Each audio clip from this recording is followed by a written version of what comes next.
All right. Hi, everyone. Selamat pagi, dobry den, buenas noches, good morning, good afternoon, and good evening, wherever you are dialing in from. And welcome to this live webcast on Agile and Design Thinking for HR teams. We hope with this program we can help you reflect, learn, and create solutions to complex problems that your teams are facing, from a basic grasp of design thinking and agile techniques to a completely new mentality of creativity, innovation, and people-centered growth. My name is Cindy Scholz, and I am a virtual L&D manager for the BeNext team at People Matters, and I will be your host for today. And it is my privilege to welcome Kristen Haywood and Zehra Sachnudin, who are joining us for this exclusive webcast. Welcome, ladies. Hi. Thank you. Hi. Hello. So Kristen is the founding director of People for Success. She is an experienced and passionate business consultant, leadership educator, executive coach, and cultural alignment specialist. She works in partnership with businesses who want to develop strong leaders capable of building agile, human-centered, and customer-centric workplace leaders and cultures. Kristen's philosophy is that all people are uniquely gifted, and there's no pecking order of gifts, and our flaws will lead to our gifts and vice versa. Next is Zehra, who is the head of the group Special Projects, Strategy, and Transformation at Petronas.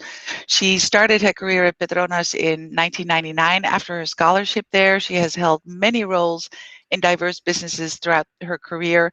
She has led the corporate transformation program on redefining the experience and strengthening the foundation of the organization's ecosystem for the total workforce within the Petronas Group, and is passionate to humanize the workplace by creating a compassionate, enabling, and truly diverse and inclusive environment.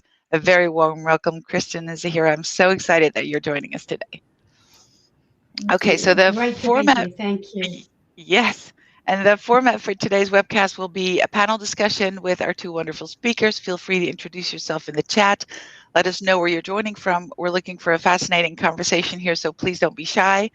Now, I'm not able to see the chat myself, but my miracle workers behind the scenes will keep an eye on it. And if you have any questions and we have time, we will make sure to ask them as well. If we do not have the time, the questions will be saved for one of the live sessions during the program, so no questions will go to waste. Now, many of the topics we're discussing briefly today are addressed in great length in our 5-week cohort-based certification program, which begins on September 6th. And today we'll talk about some of the simple adjustments that are required to address difficult business issues, as well as how we can equip our business and HR teams with the necessary skills. And there's a lot to learn on how to enable your teams. And in our effort to do so, we have a bunch of questions for Kristen and Zehra today. So without any further ado, let's get started. All right, my first question, and I will start with Kristen, is this one. The program covers both agile and design thinking, amongst other methodologies, at the service of professionals and leaders to solve complex problems. How would you invite leaders to see or approach these different methodologies as different ways that complement each other and as different ways to solve problems? So I think design thinking, I should say, design thinking isn't just a process, it's a mindset. It really is. I can see Zehra nodding as I say that. It's a mindset. So let me just start by saying, to my mind, and some people, when we talk about design thinking and agile, forget this. It's really, really focused on an outcome. So it's focused on solving a problem that will improve the employee experience so people can perform at a higher level, so they stay with the organisation, they're engaged, they're motivated. So there's real purpose behind design thinking methodologies and agile methodologies. And it really is, it's about getting to the crux of the problem. It's about finding a solution that fits with the vision of the organisation. So I just wanted to get that out there first, about it being a mindset, and a mindset that does start with a vision. You know, where are you going? What do you want to achieve? And design thinking tools can help you get there. And I guess I just want to give one really quick example of something something that's happened. I guess how we've used design thinking in a hospital that I'm working with.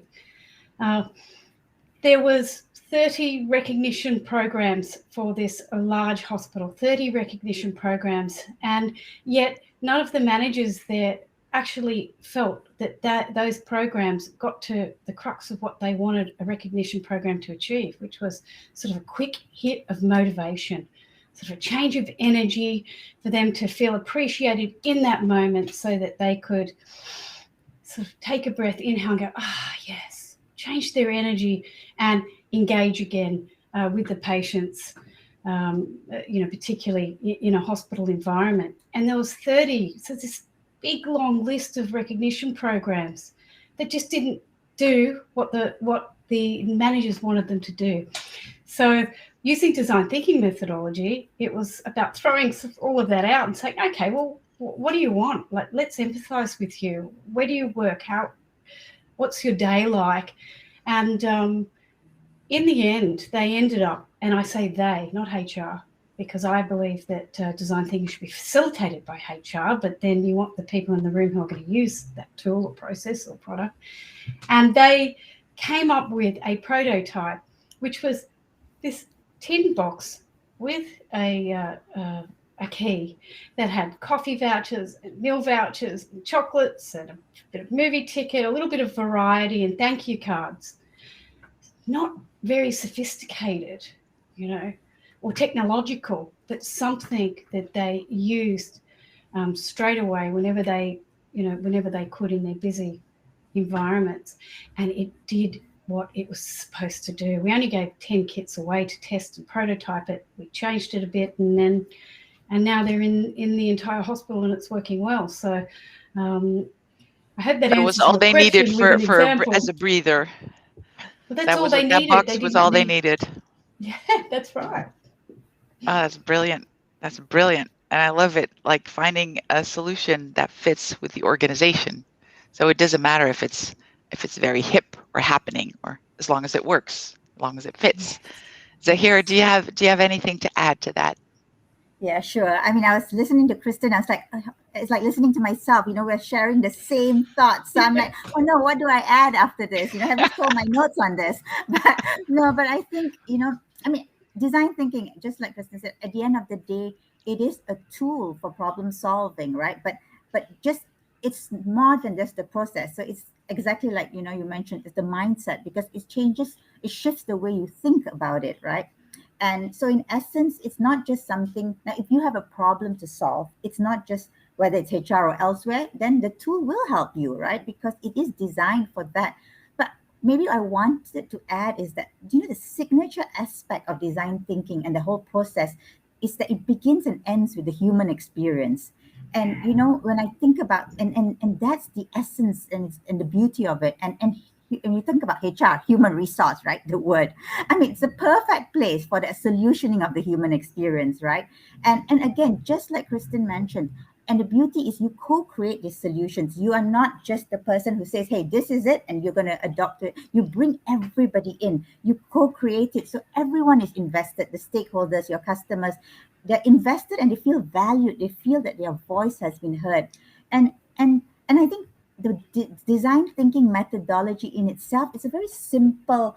If you follow the process and you trust it, it gets to the root cause of the problem, which is again something that sometimes we kind of think we know what the problem is, but when you really dig deep, it's not it. The root cause is something totally different, and sometimes I joke about this all the time, and I say sometimes it just needs common sense to solve it, which is unfortunately not so common in big organizations or organizations as you put more processes and more more governance into it. So and it becomes so complex, and that the human experience piece is lost. So I think design thinking in that sense kind of has that ability to kind of cross those barriers, and then that the root cause is something you can't really, it's there. Everybody understands it. Everybody agrees with it, and I think everybody gets invested in it and to solve it. And I think that's the beauty of it. So yeah, that's kind of the additional points I'll add. Oh, beautiful. Everybody gets involved. And I love how you are so aligned, the two of you, because I constantly see you like, yes, exactly that. Brilliant. All right, let's stay with you for a minute, Zehra, for the next question. And maybe we'll see if Kirsten has a different view on that one. So the first phase of design thinking is empathize, like you said, with your users. So how can HR teams empathize more, especially in this whole, we keep calling it new world of work, but it is actually still relatively new, obviously. Yeah, I mean, the joke, this new world of work seems to get newer by the day, right? You just don't know what happens next. So, the new normal, I don't know what's the next new normal, but if I come back to the word empathize, and I think HR, and I say this, HR is a business, and it's the business of people. And in reality should be the champions of empathy and empathizing, right? And that's what HR, the value that HR has as part of an organization or part of a company. I always personally believe that the real CHRO in any company is the CEO or the chairman, or whoever runs the company or the business or the entity, because your people are your most important stakeholders, and your customers, your internal customers, they are your people, your employees, your workforce. So in that sense, empathy, and if you just, the word itself, the definition is what? The ability to understand, right? And understand and share the feelings of others. So in that sense, the lens that you put is seeing other people's viewpoint. It's from the lens of the other person. And that's why I feel like, when we talk about empathy and all, it's a timeless value. It's a timeless behavior. It shouldn't be in this new world. It should be there from all throughout. It should have been there already. Yeah. But in a way, I'm glad that today we talk about it more. I think, and I think one of the things is because as companies, as we have grown organizations, we become so process oriented. It's almost robotic in our mannerisms and the way we work in the workplace. So I think that's where now today, when we talk more about empathy and these topics, the human elements, we're talking about diversity, appreciating each other, respectful of the diverse thoughts and all. I think that is so I think this is a fantastic time to then really bring this to the fold. I mean, it's not just about dollars and cents in a company. These are value systems that really make or break companies, and I think that's important, right? So and you don't have to do big initiatives to empathize and all, right? Sometimes it's the little things that matter, and I think sometimes we forget about that. I mean, if I just, as an example, if I think about my own company, Petronas, what we have done, and I'm really glad, that my colleagues have put this. We give now 2 days leave, vaccination leave for every dose you take. So we allow everyone to take 2 days, and the reason is very clear. Is because we know that when you take your vaccination, there could be potentials. Not that everyone would have effects, but it is, you're doing a vaccination, there are effects. You should rest. The last thing you need to do is be staring at your screen in the virtual world all day. I mean, so allow yourself that time, and it's for both doses, and it's 2 days. And if you're traveling from outstation, you even give them 3 days for traveling time. So I think these are I thought this was a very recent example of things that you can do to really empathize, because you kind of need to put yourself in people's shoes and say, hey, what's happening and how am I, and I need this support, or I need this help. So yeah, that's what I would kind of put into it. Yeah, and like Kristen said, empathizing can just mean like the holiday only needed the goodie boxes, and that made everybody feel happier and more appreciated. Absolutely. Kristen, any more to add, or any examples? I love Zehra's passion about empathy. And isn't it just nice to hear passionate people talk? We're drawn in by them, rather than the old sort of traditional way of being in a company where you keep your passion inside. Thankfully, things are changing and you can show it. And empathy. I back everything you said. Plus, I just thought I'd add there too about it's very interesting. The design thinking methodology, of course, was used before putting it to the employee experience, to the customer experience, and first, I suppose, by tech companies. Well, it's been around for a long time, so I'm oversimplifying. But if you look at, and this is well documented, so I can say their name and they'd be all right with it, I know.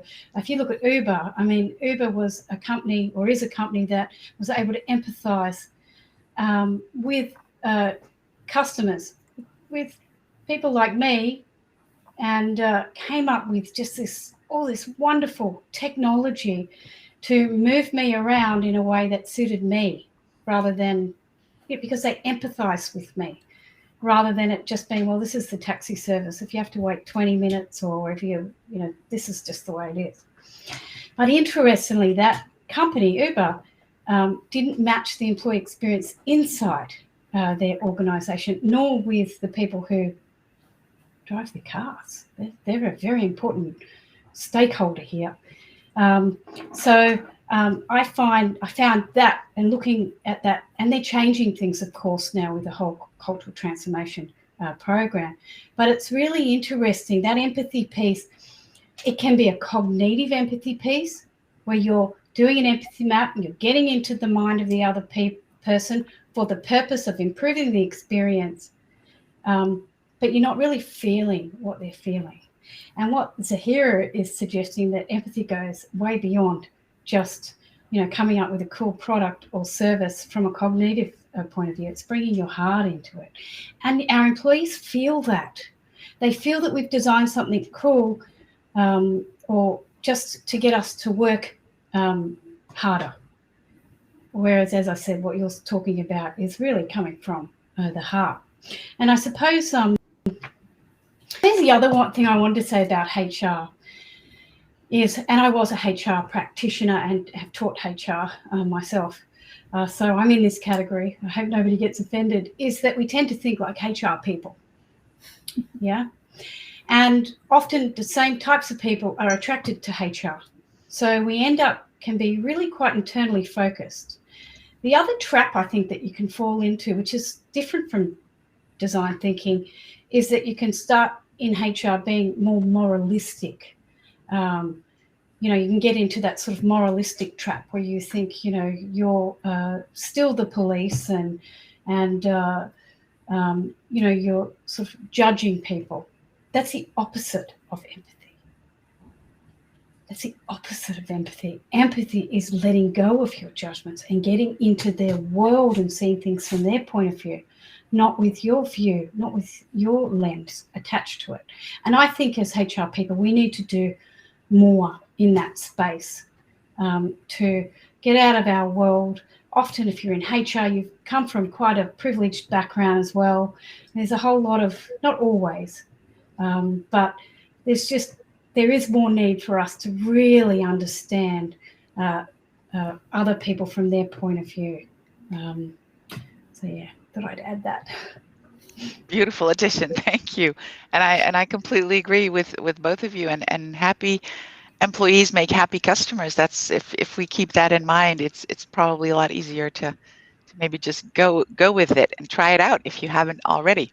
All right, Kristen, I'm going to stay with you for this one.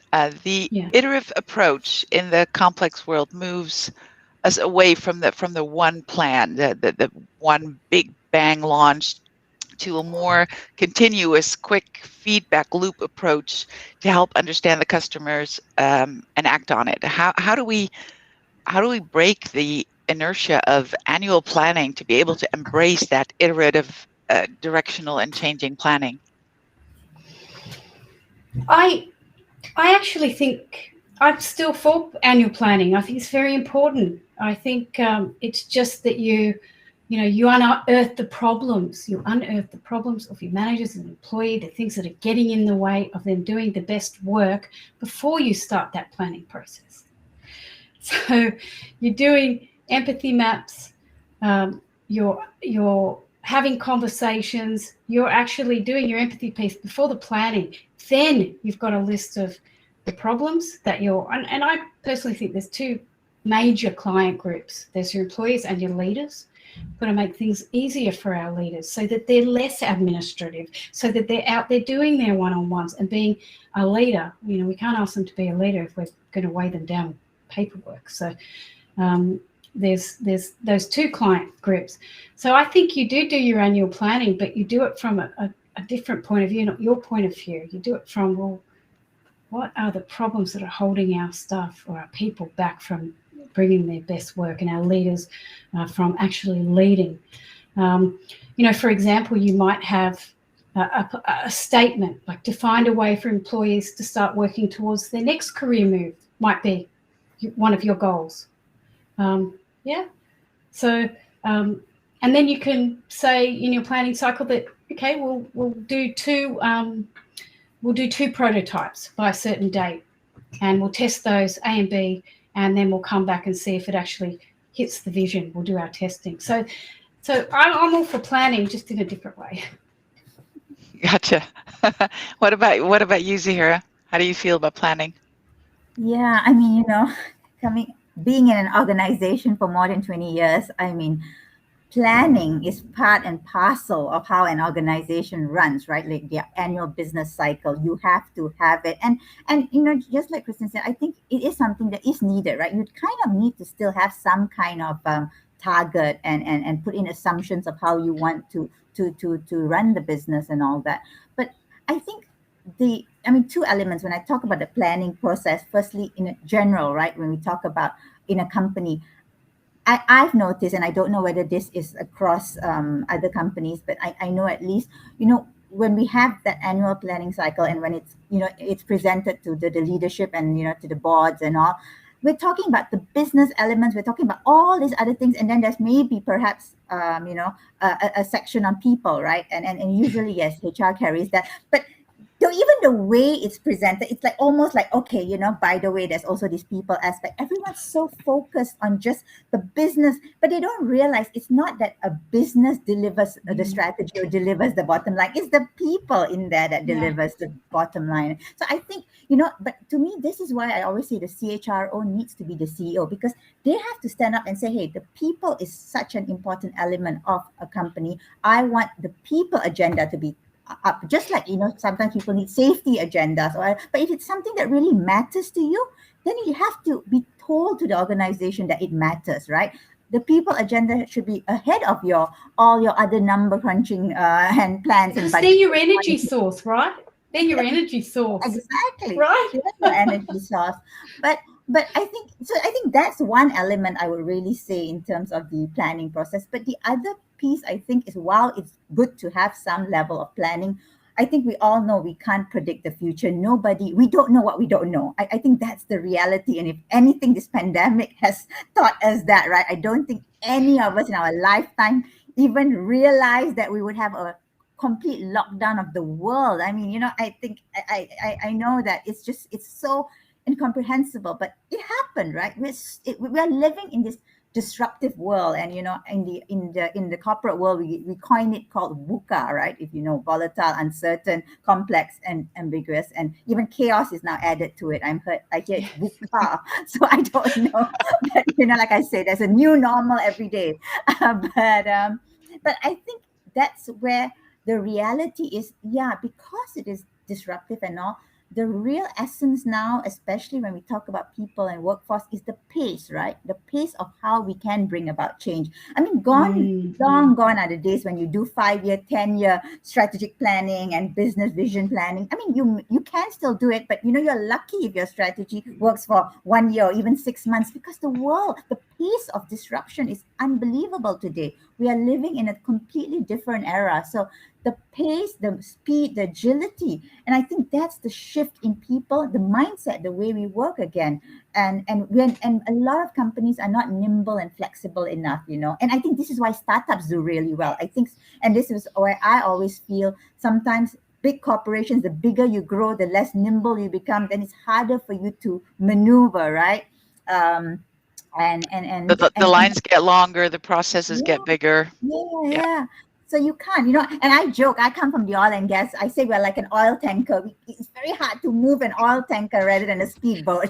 So yeah, so that's the kind of things you need to be aware. But I think this is where HR and the people agenda plays. It's so critical, because you need people now to have that shift and the ability to iterate and have solutioning done in a matter of days and weeks, not in months. I think that's the difference here. And I think gosh, what you said is just so important, and I think that's where our leaders, we can also train our leaders up on how to have those conversations with people, because we've still got leaders who are hesitant to sort of have those really tricky conversations with staff about change. Absolutely. Yeah, absolutely. Yeah, totally agree. All right, Zehra, I'm going to stay with you for our next question. In your experience, what are some of the questions leaders and employees alike should ask themselves before embarking on that journey towards, incorporating design thinking practices? What are the first steps? What are the... I mean, if you because I think know about everybody's listening is getting so excited, like, this is what I'm going to do. This is what I need to do. But how? But I mean, if the leader even needs to ask the question, what do I need to do? I think there's something wrong right there. Let me explain. Right, I think the point is, like I said, the design thinking, it's a tool, it's a methodology, agile. We all talk about it, agile design thinking, this innovative way of doing things. These are the buzzwords of today, right? I mean, and tomorrow there could be, like Kristen said, design thinking has been there for a long time. The software engineers are all laughing at us. We've just made it a sexy word. They've been doing it from day one, So yeah, we've made we've brought that out now, but it's not something. It's been there. It's a tool, and I think the real question again, and we have to talk about it, is: do you know what you want the solution for? What am I solving for? I think that's the biggest question, because a lot of the times we see a problem and we just, like I said, we just jump into it, not realizing that the root cause is something completely different. And that's where, I mean, personally, why I love the design thinking methodology. It really gets you thinking, and the way you do the process, and as you do it, you'll say, hey, actually this is the root cause. We all kept thinking this was it. And I'll give you a very simple example. In the HR space, and I think everyone in HR, and when I was running the transformation before in HR, everybody was like, oh, digital is the solution. Digital is the solution. We all need to go on cloud, forget on-premise, this, that. So I was like, okay, yes, but what will digital do for you? And as I went in and then I looked at it, and I thought, digital is, yes, it's a fantastic tool. You have, best in class, all the software providers in the world who are on cloud. But then your practices are still the same. You want to take the best tool to do recruitment, but you still want your own process. That it doesn't work that way. If you're going to take a tool, you've got to believe the tool and use it, because it's been best in class. It has been proven. But if you're still going to stick to your own ways of doing things and then wonder, I spent all this money and I'm not getting the impact, you got to ask yourself why. So I think this is where I think is sometimes the problem. We're so quick to jump to, I want this tool, I want this, I want that. But actually, what are you solving for? What is that thing that you really want? And I think as leaders, or even as the employees or as the workforce, we really need to be very clear. And that's why I think even design thinking, they have a problem statement which typically says, how might we? And then you solve and you answer that question. And that's because it kind of focuses you to answer that, be very clear. What is it that you want to solve for? So that would be, my take on this. Kristen, so stop wanting to act too soon. Just make sure you get to the root cause first, and then figure out where you want the solution to be before you actually start rolling things out that haven't been thought through. I love it. Kristen, I saw you nodding, I'm thinking. I just love that. I mean, what problem are you trying to solve first and foremost? No, forget the tools, forget everything else. What's the problem here? And then you'll find a lot of shiny new things don't have as much value as they did before you asked the question, right?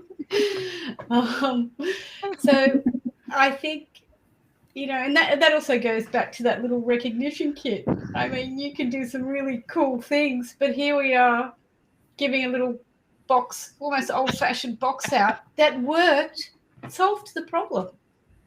It changed the energy. It was a quick fix to change the energy when someone had done something good, had worked an extra shift, had done something for them. It worked.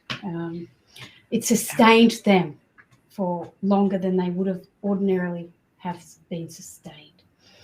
I think I've got 2 questions and they're related, so I'll just put one.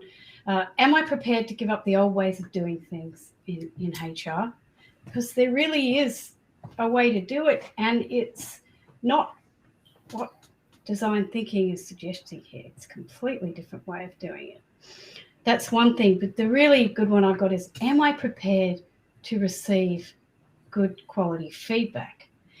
And am I prepared to solicit good quality feedback? And when you really get into design thinking, you want someone to pick apart everything that they possibly could think of about your prototype.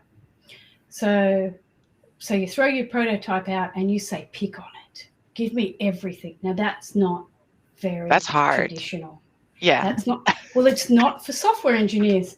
They're like, do it. Like, give it to me. You kidding? Do you think they want to find out after the software has been deployed? No, we obviously have not. A similar mindset to that, don't we? But, I can remember my HR days working for 6 months solid on this 360-degree upward feedback, which was part of my master's thesis, and just throwing it out, put everything into it. I didn't want feedback. It's like, you're going to just kill me if you give me feedback. Yeah. Now my heart will hurt. Thankfully, and it didn't work for everyone, and I needed that feedback for it to actually solve the problem here, which was really to grow more humble leadership who listened to their staff and were in tune with their staff's needs. It didn't solve that because I didn't want the feedback. So the question is for you, are you ready for that kind of feedback? I hope you say yes. I love that. I think it's incredibly hard to just put your baby out there and say, okay, give me your thoughts. And if people don't like it, obviously it's good that you did it, but still it's going to be painful. Or not, or exciting. Or very exciting. Absolutely. Absolutely. Okay, well, we're obviously going to focus on this more on the program, but what are some of your tips to ensure success with design thinking? I already have a couple of questions from the audience, but this was the last one from me. So what are your tips? Well, apart from the 2 you already gave, am I prepared to give up the old way, and am I prepared to get feedback? Zehra, what do you think? What would be your tips? Well, in terms of, if you want to embark on it, the design thinking, there are 3 elements I would think about, right? And the first one I would say would be trust the process.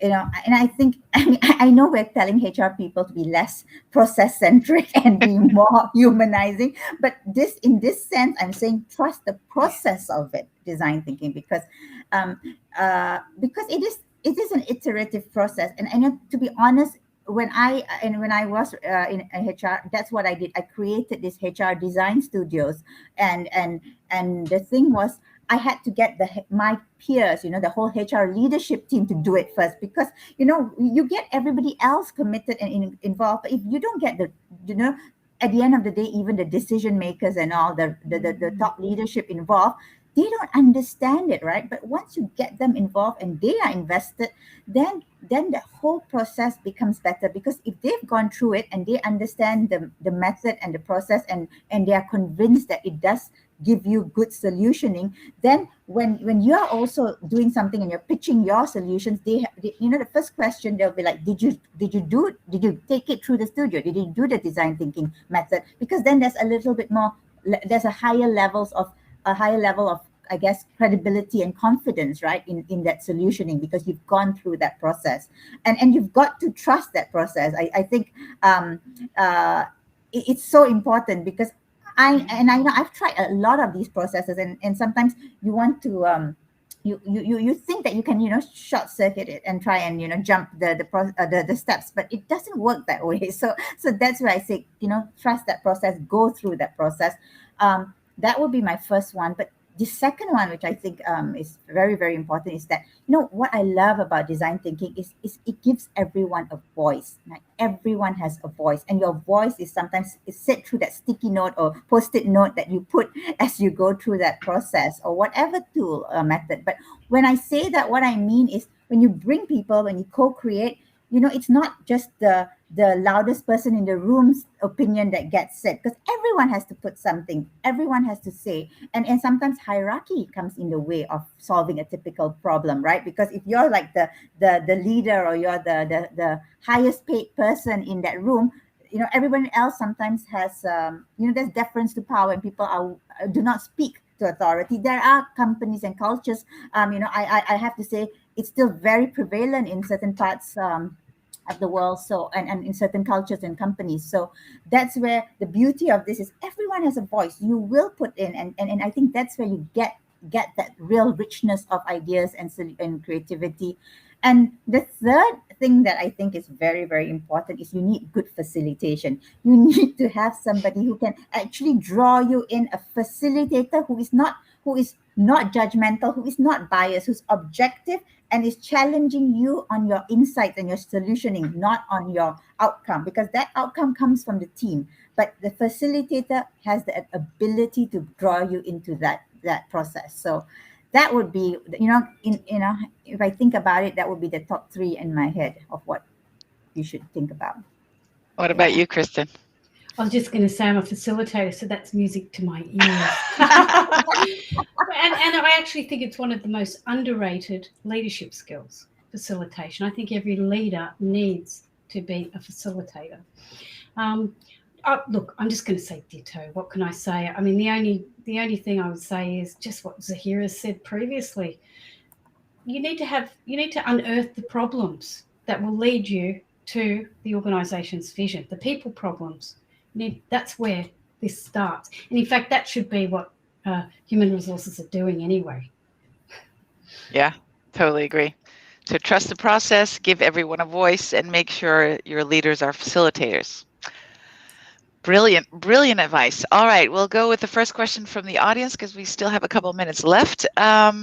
With this fast pace, how do you manage to carry out design thinking, which can be a long process?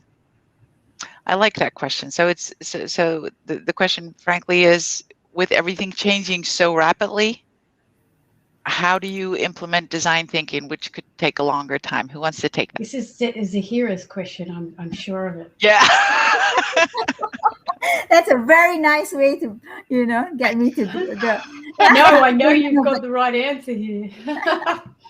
No, I mean, I don't think it's a long process, if you ask me personally, right? I think that's the beauty of it, because you can do it very quickly. I mean, and there are steps to it, but I think the iterative process is how, you see, it's progress over perfection. That is what you do. I think previously we're always so concerned that when we are presenting something to the management or to the leadership, you've got to get it perfect. You must, be, it has to be in perfect form.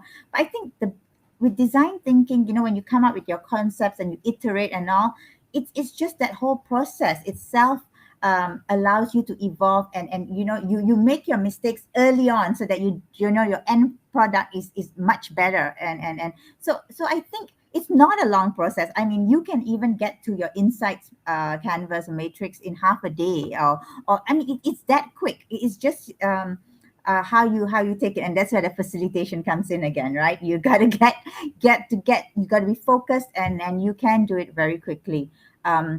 So honestly, I honestly can't see this being a long process. If you do it right, you can do it very quickly, and you just iterate as you go. Ditto. It isn't a long. In fact, it shortcuts absolutely everything and gets you closer to a solution that's going to solve your problem than anything else you've ever done. I agree. All right, next one. Is there a workaround to overcome or at least minimize cultural relativism in design thinking? I guess what this question is about is, and I'll just reword it in my way, is can we get around this culture? If we've got a culture that does things in these sort of stiff traditional ways and their own planning ways, how do we do it? And I would say, yeah, you can create a microculture. Let's not forget that your job there is to solve problems anyway. It is a human resources job. You have to, maybe it's to improve parts of the employee experience, whatever it is. I think you can use design thinking without creating too much waves in the organisation. What do you think, Zehra? Yeah, I mean, I have to agree. I think it's very. I think the beauty about it does, it does simplify things, and I think if you can simplify things, everybody at the end of the day, I think we need to use more layman language, simple language for the organization, because sometimes when you complicate it and you put in a lot of jargons and stuff, it confuses the hell out of people, right? And as HR, and then you have a mixed bag of people in an organization, a company, and all that. So I think the beauty about things, and when you do it, it's about solving something that at the end of the day is for the greater good of both and it has to balance, right, between the people and the company. You will never have anything that will satisfy everyone. I think that's just impossible because we are so different, right? And I used to remember when I had to put up new policies. I was saying there is not one policy in HR that will, and Petronas has like 50,000 employees. There is not one that's that the whole 50,000 is gonna say yes, I love it. But I think when you explain it in a manner of why do we do it, what's the benefit of it, what is the impact, so people will understand that, hey, maybe this is not for me, but I understand why it's being done and I can see the benefit of it and the greater good. I think the narrative has to be very clear, and the way we say it. And that's why I said we need to simplify how we also project things in the organization or to our people. Yeah. I do think I'm just going to add to that. I just absorb that question in a little bit deeper too, and I'm going to also put the opposite view in that if you have leaders in the organization, say you've used the design thinking model and you have a product or process that has the employee more central, which is what this is all about, and yet you've got an old sort of fashioned leader who has more of a command and control, and you're trying to put something in different from that, you may have your issues. So I want to validate the person who said that. You may have your issues, definitely. Thank you so much. All right, I think we have time for one more, so it's going to probably be our final question. And it's going to be another kind of tip question. What are some of the newer skills, the two of you think, that HR professionals require to understand and implement Agile and design thinking? So the newer skills for the newer world.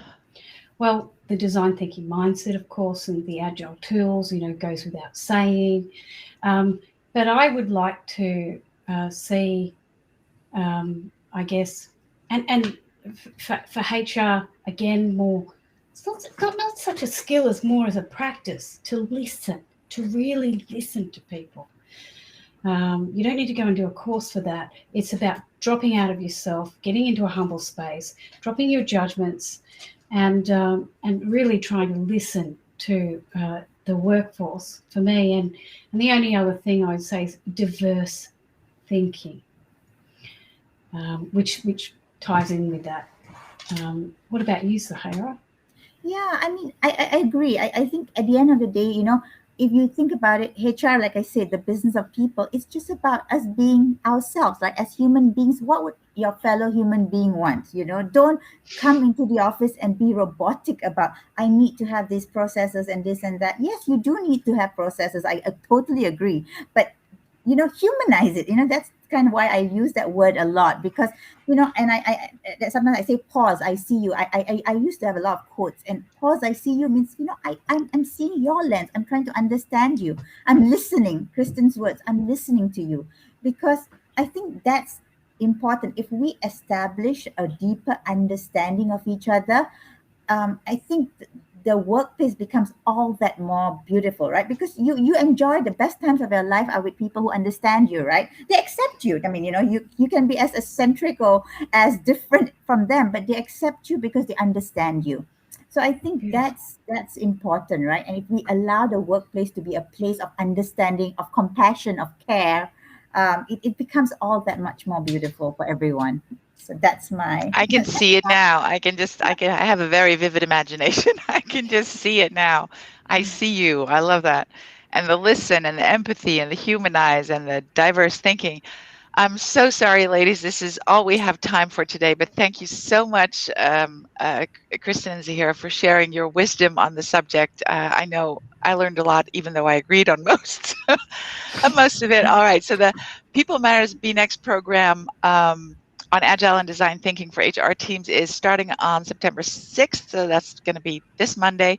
And will be very beneficial for leaders and companies that have already started implementing change and want some guidance, but also for HR teams who are just getting started with navigating Agile and new thought processes for designing in the post-COVID workspace by tackling new issues with cohesive decision-making. So my team will be sharing the link. I think they just did in the chat for you to visit the website, go through the program and register, please. We have some great other programs coming up as well. The HRBP in the New World of Work, Women in Leadership, Employee Experience in a Hybrid World. Diversity and Inclusion is a really good one, and a lot more good stuff. So please check out the website. Thank you so much for your time. We hope you'll be on this journey with us next week. Stay safe, stay healthy, be kind to one another, and until we meet again, everyone, thank you. Thank you. Thank you.